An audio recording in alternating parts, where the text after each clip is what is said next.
بسم اللہ الرحمن الرحیم۔ السلام علیکم۔ سوری وائس میں خوش آمدید۔ آج ہم اس ویڈیو میں جانیں گے قربانی کا اصل مقصد، قربانی کی حقیقت کیا ہے۔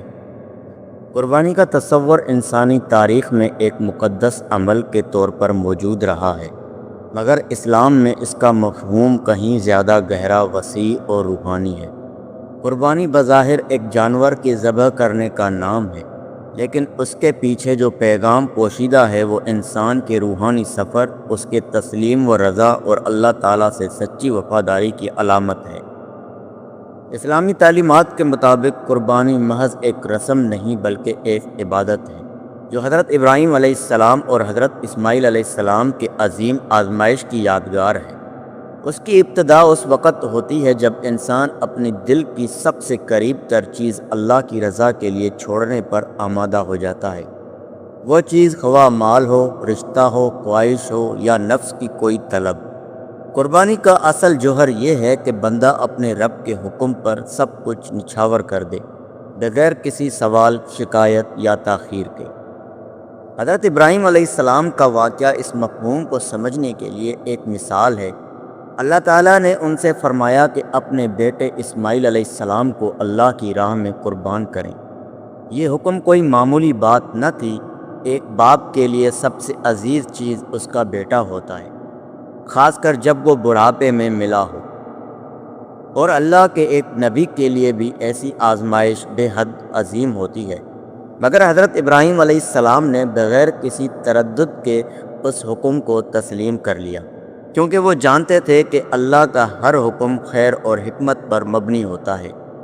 اسلام میں قربانی کا عمل عید الاضحیٰ کے دن ادا کیا جاتا ہے، جو حج کے بعد ایک بڑی عبادت ہے۔ اس دن مسلمان دنیا بھر میں جانور قربان کرتے ہیں اور اس عمل کے ذریعے اللہ کی قربت حاصل کرنے کی کوشش کرتے ہیں۔ لیکن اگر اس عمل کے پیچھے نیت صرف گوشت حاصل کرنا ہو یا رسم پوری کرنا ہو تو اس کا مقصد فوت ہو جاتا ہے۔ قرآن مجید میں واضح الفاظ میں فرمایا گیا ہے، نہ ان کا گوشت اللہ کو پہنچتا ہے اور نہ ان کا خون، بلکہ پہنچتا ہے تمہارا تقوی۔ اس آیت سے یہ حقیقت عیاں ہو جاتی ہے کہ اللہ تعالیٰ کو بندے کے عمل سے زیادہ اس کی نیت اور خلوص مطلوب ہے۔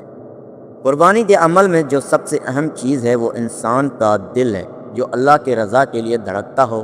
وہ روح ہے جو اطاعت الہی کے جذبے سے سرشار ہو، اور وہ ایمان ہے جو ہر آزمائش میں ثابت قدم رہے۔ تاریخ انسانیت میں بہت سے لوگوں نے مختلف قربانیاں دیں، مگر حضرت ابراہیم اور حضرت اسماعیل کی قربانی ایک الگ شان رکھتی ہے۔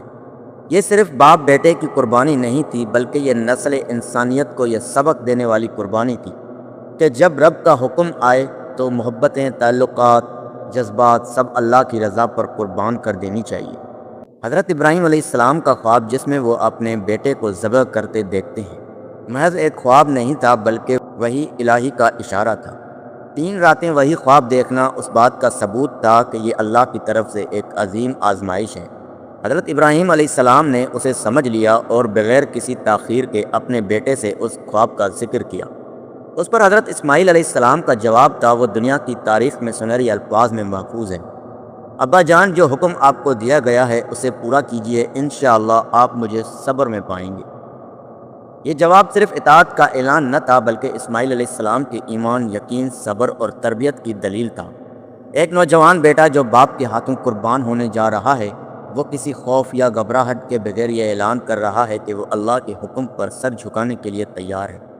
یہ وہ جذبہ ہے جسے قرآن میں محفوظ کیا اور دنیا کو دکھایا کہ ایمان ایسا ہوتا ہے۔ قربانی کا عمل نہ صرف حضرت ابراہیم اور حضرت اسماعیل کا ذاتی امتحان تھا بلکہ یہ قیامت تک آنے والی نسلوں کے لیے ایک پیغام تھا کہ اصل قربانی وہ ہے جو دل کی ہو، جو نیت کی ہو، جو خلوص کی ہو، اور یہی وہ چیز ہے جو قربانی کے عمل کو عظمت عطا کرتی ہے۔ اسلامی تاریخ میں بھی ایسے بے شمار واقعات ہیں جہاں صحابہ کرام رضی اللہ تعالی عنہم نے اپنے مال، جان، رشتے، وقت، حتیٰ کہ اپنے خواب بھی اللہ کی رضا کے لیے قربان کر دیے۔ حضرت ابوبکر صدیق رضی اللہ تعالیٰ عنہ کا اپنا سارا مال دین کے لیے وقف کر دینا، حضرت عمر رضی اللہ تعالیٰ عنہ کا اپنے نفس کے خلاف جہاد، حضرت علی رضی اللہ تعالیٰ عنہ کی جوانی کی قربانی، یہ سب قربانی کی مختلف شکلیں ہیں جو ہمیں بتاتی ہیں کہ حقیقی قربانی صرف جانور ذبح کرنے کا نام نہیں بلکہ اللہ کی رضا کے لیے اپنے آپ کو وقف کرنا عمل ہے۔ عصر حاضر میں جب دنیا مادیت میں ڈوب چکی ہے اور ہر شخص صرف اپنی خواہشات کے پیچھے بھاگا رہتا ہے، وہاں قربانی کی اصل روح کو زندہ کرنا نہایت ضروری ہو گیا ہے۔ ہمیں یہ سوچنا ہوگا کہ کیا واقعی اللہ کی رضا کے لیے کچھ چھوڑنے کو تیار ہیں؟ کیا ہم اپنی نیند، وقت، مال، خواہشات یا تعلقات اللہ کے لیے قربان کر سکتے ہیں؟ اگر ہم عید الاضحیٰ کے دن صرف جانور ذبح کر کے خود کو مطمئن سمجھ لیں اور باقی پورا سال اللہ کی نافرمانی کریں تو ہم حضرت ابراہیم اور حضرت اسماعیل کی سنت کو نہیں بلکہ صرف اس کا سایہ ادا کر رہے ہیں۔ اصل روح تب زندہ ہوگی جب ہم قربانی کو اپنی زندگی کا مستقل رویہ بنا لیں گے۔